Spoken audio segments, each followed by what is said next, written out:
تمام تعریف اللہ کے لیے ہے، ہم اس کی حمد کرتے ہیں اور اس سے مدد و مغفرت چاہتے ہیں۔ ہم اس کی بارگاہ میں اپنے نفسوں کی برائیوں اور اپنے برے اعمال سے پناہ لیتے ہیں۔ اللہ جسے ہدایت دے اسے کوئی گمراہ کرنے والا نہیں، اور جسے گمراہ کرے اسے کوئی ہدایت دینے والا نہیں۔ میں گواہی دیتا ہوں کہ ایک اللہ کے سوا کوئی معبود برحق نہیں، اس کا کوئی شریک نہیں، اور میں گواہی دیتا ہوں کہ محمد اس کے بندے اور رسول ہیں۔ اے لوگو جو ایمان لائے ہو، اللہ سے ڈرو جیسا کہ اس سے ڈرنے کا حق ہے، اور تم کو موت نہ آئے مگر اس حال میں کہ تم مسلم ہو۔ اے لوگو اپنے پروردگار سے ڈرو جس نے تمہیں ایک جان سے پیدا کیا اور اسی سے اس کی بیوی کو پیدا کر کے ان دونوں سے بہت سے مرد اور عورتیں پھیلا دیں۔ اس اللہ سے ڈرو جس کے نام پر ایک دوسرے سے مانگتے ہو، اور رشتے ناطے توڑنے سے بھی بچو، بے شک اللہ تعالیٰ تم پر نگہبان ہے۔ اے ایمان والو اللہ تعالیٰ سے ڈرو اور سیدھی سیدھی سچی باتیں کیا کرو، تاکہ اللہ تعالیٰ تمہارے کام سنوار دے اور تمہارے گناہ معاف فرما دے، اور جو بھی اللہ اور اس کے رسول کی تابعداری کرے گا اس نے بڑی مراد پالی۔ اما بعد، سب سے سچی بات اللہ کی کتاب ہے، اور سب سے بہتر طریقہ محمد صلی اللہ علیہ وسلم کا طریقہ ہے۔ سب سے بری چیز دین میں نئی بات ہے، اور دین میں ہر نئی بات بدعت ہے، اور ہر بدعت گمراہی ہے۔ اما بعد لوگو، اللہ عز و جل نے آپ کو اپنی عبادت کے لیے پیدا کیا اور آپ کو ان اعمال کا مکلف بنایا جن کی آپ طاقت رکھتے ہیں، سو آپ انہیں انجام دیں۔ آپ اللہ کا تقوی اختیار کریں، اس طرح کی حکموں کی بجاوری کریں، منہیات اور کبائر سے بچیں، اور قرآن کریم کی بصیرت افروز باتوں سے بصیرت حاصل کریں۔ اس نے آپ پر قرآن اس لیے اتارا کہ آپ اس کی پیروی کریں۔ قرآن نجات کے لیے عظیم ترین سرمایہ میں سے ہے، کیونکہ اس میں فرائض و فضائل ہیں، اس میں تحریم و تحلیل ہے، پند و نصیحت اور تنبیہ کی چیزیں ہیں۔ نفسوں کو کیا ہو گیا کہ اس کے اوامر کی بجاوری نہیں کرتی اور اس کے منہیات اور ممنوعات سے نہیں رکتے، اس ذات سے نہیں ڈرتے جو بندے کی علانیہ اور خفیہ باتوں کو، ظاہری اور پوشیدہ چیزوں کو جانتی ہے۔ نفسوں پر غفلت خیمہ زن ہے، اور خواہشات نے انہیں اپنے خلاف چیزوں کو دیکھنے سے روک دیا ہے، لہذا انہوں نے اپنے باطل کے ذائقے کو میٹھا سمجھ لیا اور قیامت کے دن اس کے بدلے کی کرواہٹ سے لا علم ہو گئے۔ چنانچہ انہوں نے گناہوں پر اصرار کیا اور اس دن سے بے خوف ہو گئے جب قدموں اور پیشانیوں کو پکڑا جائے گا، جب ان لوگوں کا عذاب دوچند کر دیا جائے گا جو نماز کو چھوڑتے اور ضائع کرتے ہیں، زکوٰۃ کے معاملے میں کوتاہی کرتے ہیں اور اسے ادا نہیں کرتے،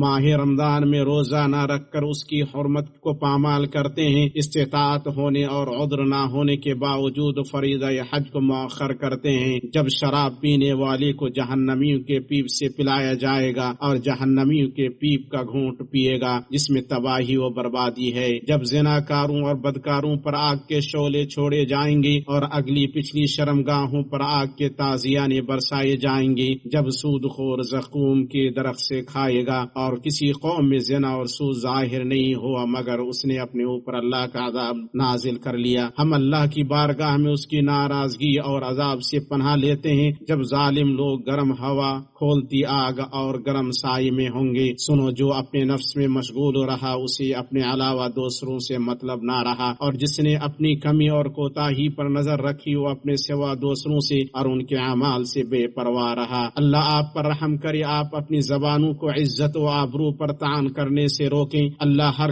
کہنے والی کی زبان کے پاس ہوتا ہے، اور جو اپنے بھائی کی عزت کو پامال کرے گا اور اسے گفتار و کردار سے تکلیف دے گا وہ اللہ کا حریف و مد مقابل ہوگا۔ اللہ تعالیٰ نے فرمایا، اور جو لوگ مومن مردوں اور مومن عورتوں کو ایذا دیتے بغیر کسی جرم کے جو ان سے سرزد ہوا ہو، انہوں نے ایک بڑے بہتان اور صریح گناہ کا وبال اپنے سر لے لیا۔ علامہ ابن عثیمین رحمہ اللہ نے کہا، یعنی جو ان پر ایسے عمل کا الزام دھرتے ہیں جو انہوں نے کیا ہی نہیں، انہوں نے بہتان یعنی جھوٹ کا وبال اپنے سر لے لیا۔ بہتان یہ ہے کہ آپ اپنے بھائی کا ذکر ایسی چیز کے ساتھ کریں جو اس میں نہیں ہے، اس لیے کہ جب نبی صلی اللہ علیہ وسلم سے غیبت کے بارے میں پوچھا گیا تو آپ نے فرمایا، غیبت یہ ہے کہ تم اپنے بھائی کا ذکر ایسی بات سے کرو جو اسے ناپسند ہو۔ پوچھا، اے اللہ کے رسول آپ کا کیا خیال ہے اگر میرے بھائی میں وہ بات ہو جو میں کہہ رہا ہوں؟ آپ نے فرمایا، اگر اس میں وہ بات ہو جو تم کہہ رہے ہو تم نے اس کی غیبت کی، اور اگر اس میں وہ بات نہ ہو جو تم کہہ رہے ہو تو تم نے اس پر بہتان باندھا۔ اسے سے مسلم نے روایت کیا۔ پھر شیخ ابن عثیمین رحمہ اللہ نے کہا، مومن کو تکلیف دینا قول اور فعل دونوں ان سے ہوتا ہے اور وہ بہت زیادہ ہے، سو جو لوگ مومنوں کو بغیر کسی جرم کے جو ان سے سرزد ہوا ہو تکلیف دیتے ہیں، انہوں نے اپنے سر بہتان یعنی جھوٹ اور بڑے گناہ کا وبال لے لیا، یہ سنگین سزا ہے۔ ہم اللہ سے عافیت مانگتے ہیں۔ ان کی بات ختم ہوئی۔ اے ہمارے رب، ہماری زبانوں کو پاک اور ہمارے دلوں کو مومنوں سے محبت کرنے والا بنا۔ اے ہمارے رب، ہمارے دلوں میں مومنوں کے تئیں کوئی کینہ نہ رکھ، بے شک تو بڑا مشفق و مہربان ہے۔ اے اللہ، ہمیں خواہش نفس و برائی کا حکم دینے والے نفس اور مردود شیطان سے پناہ دے۔ اے اللہ کے بندو، اللہ سے ڈرو اور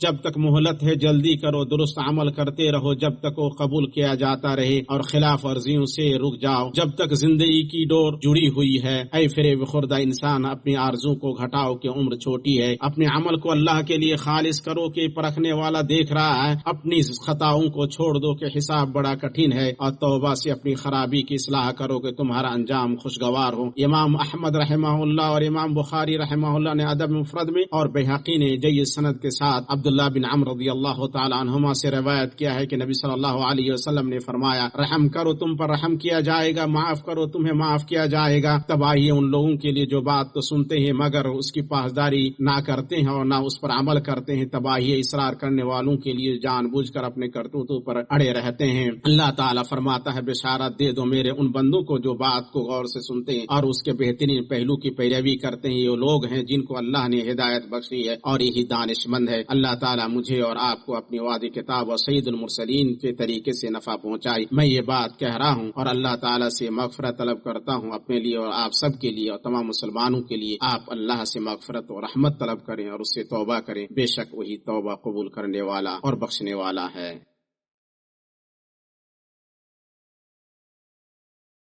تمام تعریف اللہ کے لیے ہے، ایسی حمد جو اس کی بقا کے ساتھ دائمی ہے۔ اللہ کے لیے تمام حمد ہے، ایسی دائمی حمد کی بلا مشیت الہی جس کی کوئی انتہا نہیں۔ اللہ کے لیے تمام حمد ہے، ایسی دائمی حمد کہ جس کا کرنے والا صرف اللہ کی رضا چاہتا ہے، اور اللہ کے لیے ہر پلک جھپکنے اور ہر سانس کے ساتھ دائمی حمد ہے۔ اور درود و سلام نازل ہو ہمارے نبی محمد پر اور آپ کے آل و اصحاب پر اور اس پر جس نے آپ کے طریقے سے ہدایت پائی اور آپ کی دعوت جیسی دعوت دی۔ اما بعد، مسلمانوں، اللہ کا تقوی اختیار کرو تاکہ تم کامیاب ہو جاؤ، اور اپنے نفسوں کو غفلتوں سے بیدار کرو اور انہیں ان کی نجات کے راستے پر لگاؤ۔ یاد رکھو تم تو ٹھہرے ہوئے ہو اور موت تم کو لیے جا رہی ہے۔ تم تو قیام پذیر ہو لیکن ایام تمہیں لے کر رواں دواں ہیں، اور تم تو سوئے ہوئے ہو لیکن موت تمہارے آنگن میں جاگ رہی ہے۔ تم دنیا کا مال و متاع چاہتے اور اللہ تعالیٰ آخرت کو چاہتا ہے۔